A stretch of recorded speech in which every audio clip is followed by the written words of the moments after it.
Sam Bankman-Fried has been sentenced to 25 years for stealing billions of dollars from customers of his cryptocurrency exchange, FTX. It's a spectacular downfall for Silicon Valley's dishevelled wunderkind, who rubbed elbows with celebrities like Gisele Bündchen and Tom Brady. On the 7th of November, 2022, as his empire began its dizzying, irrevocable collapse, Bankman-Fried did what he always did. He weighed the odds. Earlier that day, a rival executive had expressed concerns on social media about the finances of Bankman-Fried's crypto exchange, spooking customers into a multi-billion-dollar bank run. In an online chat, Bankman-Fried consulted two of his top deputies. "To be clear, you think the tweet is net bad?" he asked them. They considered their options. Was it possible that his rival would walk back the criticism? Was it probable that that would stem the bleeding? Fairly unlikely, Bankman-Fried wrote. Bankman-Fried faces decades in prison after guilty verdict. It was the kind of calculus Bankman-Fried had been making for years. The quick equations friends said he used in nearly every situation, mulling a breakup, assessing a risky trade. For a while, that approach seemed to work. As the boy wonder of crypto, Bankman-Fried got rich faster than almost anyone in history, amassing an estimated $26 billion in personal wealth, countless magazine covers, and sweeping political influence. The flameout was even faster. The tweet was, as discussed, net bad. Billions gushed out of the platform in less than 5 days. When it was all over, more than $8 billion in customer funds were missing and the company was bankrupt. 5 weeks after that, prosecutors in Manhattan charged Bankman-Fried, who had already resigned, with several financial offenses including wire fraud, securities fraud, commodities fraud, and money laundering. Over 4 weeks of trial, two contradictory stories emerged. In one, the former mogul was a brilliant but hapless savant, whose mistakes as CEO allowed for massive fraud to be carried out under his nose. In the other, supported by former members of his inner circle, Bankman-Fried siphoned billions of dollars of customer money, banking on the odds he'd never be caught. Both tellings reveal how tightly the fortunes of FTX were tied to the image of its founder, whose oddball magnetism drew former presidents, celebrities, and corporate titans into his orbit, and his multi-billion-dollar gamble. Bankman-Fried wasn't shy about it. He wanted to get rich, but to hear him tell it, he wanted to make all those billions just to give them away.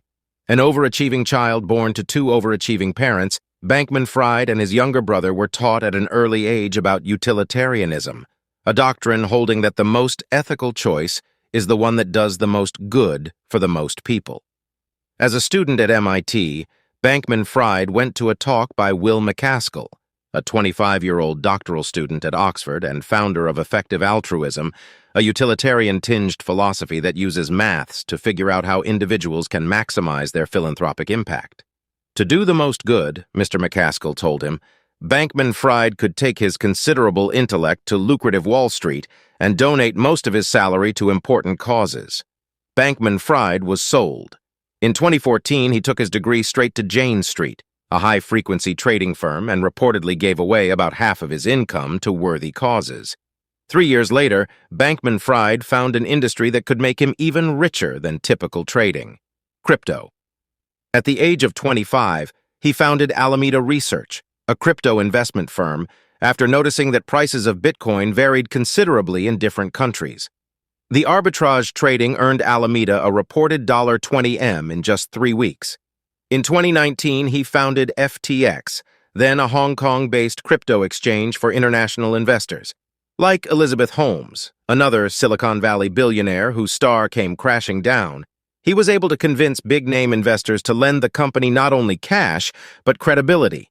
Within months, daily trading volume on FTX had reached $300M. By 2021, he had debuted on the Forbes 400, the magazine's annual list of the richest Americans, with a fortune of $22.5 billion.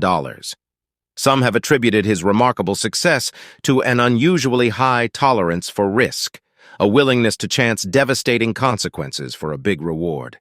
He would be happy to flip a coin if it came up tails and the world was destroyed, his ex-girlfriend and former CEO of Alameda Research, Caroline Ellison, said at trial. As long as if it came up heads, the world would be more than twice as good. In 2019, he founded FTX, then a Hong Kong-based crypto exchange for international investors. Like Elizabeth Holmes, another Silicon Valley billionaire whose star came crashing down, he was able to convince big-name investors to lend the company not only cash, but credibility. Within months, daily trading volume on FTX had reached $300 EM. By 2021, he had debuted on the Forbes 400, the magazine's annual list of the richest Americans, with a fortune of $22.5 billion. Some have attributed his remarkable success to an unusually high tolerance for risk, a willingness to chance devastating consequences for a big reward. He would be happy to flip a coin if it came up tails and the world was destroyed, his ex-girlfriend and former CEO of Alameda Research, Caroline Ellison, said at trial. As long as if it came up heads, the world would be more than twice as good. According to internal accounts, life at FTX could sometimes resemble a grown-up maths camp, filled with a selection of brilliant misfits and led by the perpetually rumpled Bankman-Fried. He was super disorganized, he was always in cargo shorts, he was always sloppy, a former FTX employee told the BBC. He would walk around the office in bare feet. Those at the top were a tight-knit group who sometimes blindly listened to Sam, the employee said. It could be cult-like. Natalie Tien, who handled public relations and Bankman-Fried's schedule at FTX for more than 2 years, said he was charismatic to the point that the company sometimes felt toxic. We just trusted him 100%, she told the BBC, to a degree that we kind of worried about speaking up for ourselves. It wasn't only people inside the company that were enthralled. Appearing side by side with Bill Clinton, Tony Blair, Gisele Bündchen, and Katy Perry in shorts and ill-fitting t-shirts, he became an ambassador of sorts for the crypto industry as whole, just as it began to reach new heights. Part of the mystique was that Bankman-Fried seemed to eschew the level of luxury his earnings could have afforded. He didn't own a yacht, his defense attorney said at trial. He drove a beat-up Toyota Corolla. Meanwhile, he testified before Congress arguing for more regulation of the crypto market, setting him apart from many of his peers. In a weird way, he seemed kind of like the grown-up in the crypto world, said Zeke Foe, an investigative journalist and author of Number Go Up, Inside Crypto's Wild Rise and Staggering Fall. And of course, there was his stated ultimate objective. Bankman-Fried was going to give it all away. It was a great story. Everybody loved it, said Mr. Foe. People loved it in Congress. The VCs loved it. The bankers loved it. The problem with his story is that it was not true, he said.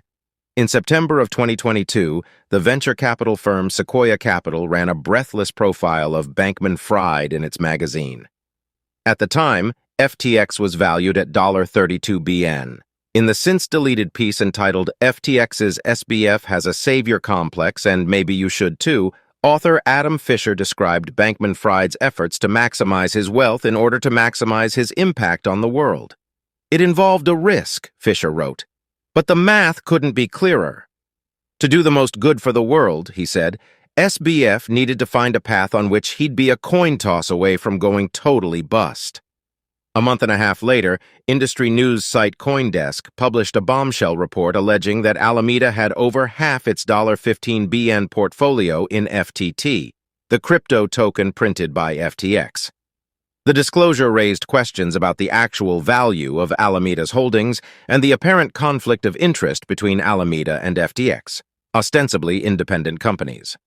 Then came that announcement on the 6th of November from industry rival Binance CEO Changpeng Zhao, known as CZ, who said he would dump his own sizable stores of FTT. On the 11th of November, the implosion of FTX was complete, the story of crypto's prodigy gone with it. For some observers of the crypto boom and Bankman-Fried's meteoric rise to power, the fall was not unexpected. As FTX rose to prominence, the actor Ben McKenzie, best known for his role on the television show The OC, emerged as one of the country's most vocal crypto skeptics. In July 2022, Bankman-Fried agreed to sit down for an interview with Mr. McKenzie for a book the actor was writing, titled Easy Money, Cryptocurrency, Casino Capitalism, and the Golden Age of Fraud. In a cramped Manhattan hotel room, in an encounter that Mr. Mackenzie described as probably the strangest hour of my life, Bankman-Fried tried to pitch the actor on crypto and Sam Bankman-Fried as a force for good in the world.